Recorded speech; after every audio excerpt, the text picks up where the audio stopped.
Hey everyone! In this video, I'll show you how to add movement input for a 2D RPG character in Godot. By the end of this tutorial, your character will be able to move up, down, left, and right using the keyboard, just like in classic RPG games. This tutorial works for Godot 4, but the concept is similar for earlier versions as well. First, prepare 2D character. The scene structure should look like this: player, character body 2D, collision shape 2D, sprite 2D or animated sprite 2D. Next, we need to define the movement controls. Go to Project, Project Settings, Input Map.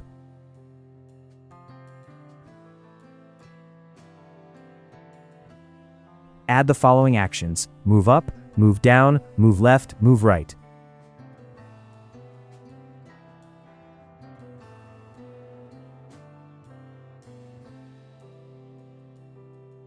Now assign keys to them: W or up arrow for move up, S or down arrow for move down, A or left arrow for move left, D or right arrow for move right.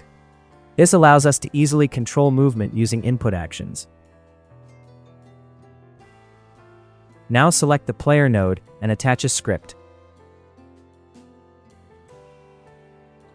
You can find this code under video description. We'll write the basic movement code. Here's what this code does. Reads the input actions,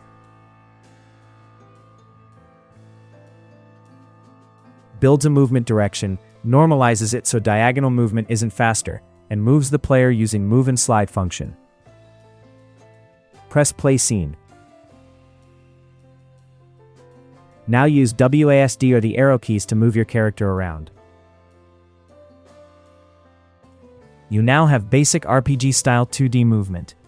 You can easily adjust movement by changing the speed variable. Higher values make the character move faster. And that's it. You now know how to create basic 2D RPG movement in Godot.